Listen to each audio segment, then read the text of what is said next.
अब यहाँ प्रश्न यह होता है कि ज्ञान योग के चारों साधन व्युत्थान अवस्था में करने के हैं या ध्यान अवस्था में, या वे दोनों ही अवस्थाओं में किए जा सकते हैं।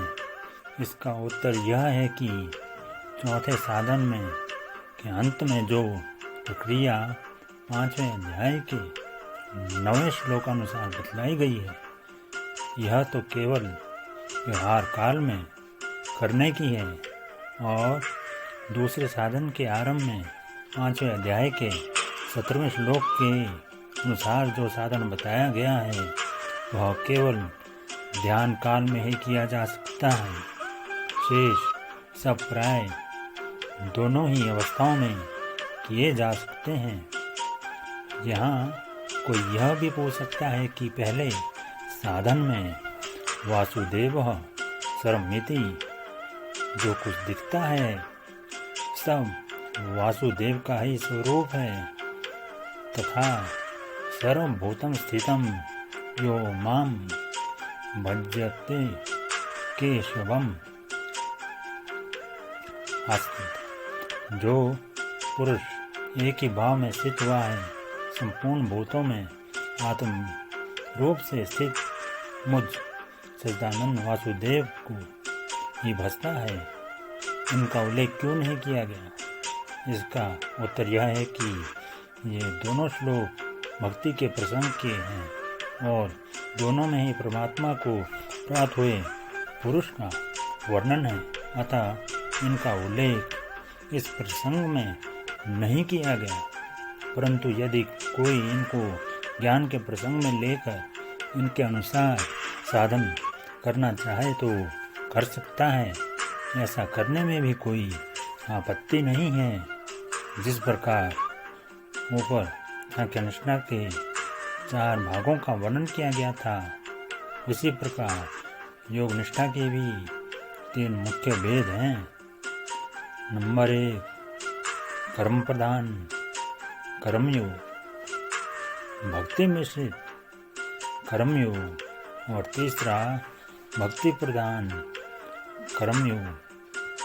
समस्त कर्मों में और सांसारिक पदार्थों में फल और आसक्ति का सर्वथा त्याग करके अपने वर्णाश्रम अनुसार शास्त्र विहित कर्म करते रहना ही कर्म प्रधान कर्मयोग है। इसके उपदेश में कहीं कहीं भगवान ने केवल फल के त्याग की बात कही है, कहीं केवल आसक्ति के त्याग की बात कही है, और कहीं फल और आसक्ति दोनों को छोड़ने की बात कही है। जहाँ केवल फल के त्याग की बात कही गई है, वहाँ आसक्ति के त्याग की बात भी साथ में समझ लेनी चाहिए, और जहाँ केवल आसक्ति के त्याग की बात कही है, वहाँ फल के त्याग की बात भी समझ लेनी चाहिए। कर्मयोग का साधन वास्तव में तभी पूर्ण होता है जब फल और आसक्ति दोनों का ही त्याग होता है। भक्ति मिश्रित कर्मयोग, इसमें सारे संसार में परमेश्वर को व्याप्त समझते हुए अपने अपने वर्णोचित कर्म के द्वारा भगवान की पूजा करने की बात कही गई है, इसलिए इसको भक्ति मिश्रित कर्मयोग कह सकते हैं। भक्ति प्रधान कर्मयोग, इसके 2 वांतर भेद हैं, भगवत दर्पण कर्म और भगवत कर्म। भगवत दर्पण कर्म भी 2 तरह से किया जा सकता है। पूर्ण भगवत दर्पण तो वह है जिसमें समस्त कर्मों में ममता, आसक्ति और प्रेक्षा को त्याग कर तथा यह सब कुछ भगवान का है, मैं भी भगवान का हूँ, और मेरे द्वारा जो कर्म होते हैं वे भी भगवान के ही हैं।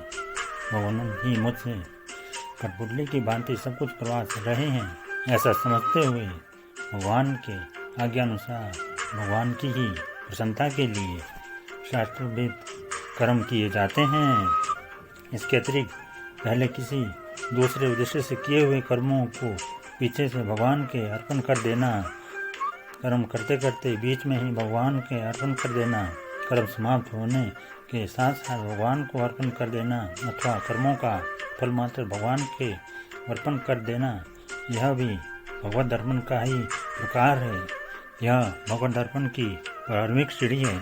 ऐसा करते करते ही उपयुक्त पूर्ण भगवत दर्पण होता है, जो शास्त्रविहित कर्म भगवत प्राप्ति, भगवत प्रेम अथवा भगवान की प्रसन्नता के लिए भगवत आज्ञानुसार किए जाते हैं, तथा जो भगवान के विग्रह आदि का अर्चन तथा भजन ध्यान आदि उपासना रूप कर्म जो भगवान के ही निमित्त किए जाते हैं और स्वरूप से ही भगवत संबंधी होते हैं, वे दोनों ही भगवत कर्म के अंतर्गत हैं।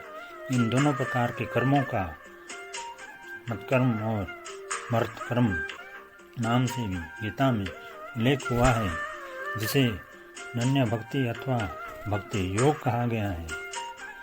वह भी भगवत दर्पण और भगवत दोनों ही कर्मों में सम्मिलित है। इन सब का फल एक ही भगवत प्राप्ति ही है। अब प्रश्न यहाँ यह होता है कि योग निष्ठा स्वतंत्र रूप से भगवत प्राप्ति करा देती है या ज्ञान निष्ठा का अंग बनकर। इसका उत्तर यह है कि गीता को दोनों ही बातें मान्य हैं, अर्थात भगवत गीता योग निष्ठा को भगवत प्राप्ति का यानी मोक्ष का स्वतंत्र साधन भी मानती है और ज्ञान निष्ठा में सहायक भी। साधक चाहे तो बिना ज्ञान निष्ठा की सहायता से सीधे ही कर्मयोग में परम सिद्धि प्राप्त कर सकता है अथवा कर्मयोग के द्वारा ज्ञान निष्ठा को प्राप्त कर सकता है, फिर ज्ञान निष्ठा के द्वारा परमात्मा की प्राप्ति कर सकता है। दोनों में से वह कौन सा मार्ग ग्रहण करे, यह उसकी रुचि पर निर्भर है। योग निष्ठा स्वतंत्र साधन है और इस बात को भगवान ने स्पष्ट शब्दों में कहा है, तथा भगवान में चित्त लगाकर भगवान के लिए ही कर्म करने वाले भगवान की कृपा से भगवान मिल जाते हैं। यह बात भी जगह जगह पर भगवान ने ही कही है। इसी प्रकार निष्काम कर्म और उपासना दोनों ही ज्ञान निष्ठा के अंग भी बन सकते हैं, किंतु ज्ञान योग में अभेद उपासना और इसके लिए ज्ञान निष्ठा भेद उपासना भक्ति योग यानी योग निष्ठा का अंग नहीं बन सकती।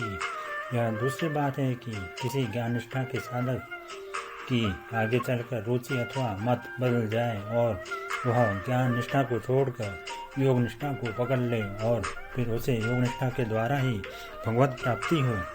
यदि कोई पूछे कि कर्मयोग का साधन करके फिर सांख्य योग के साधन द्वारा जो सच्चिदानंद परमात्मा को प्राप्त करते हैं, उनकी प्रणाली कैसे होती है, तो इसे जानने के लिए हम अगले अध्याय में जानें। जय श्री राधे।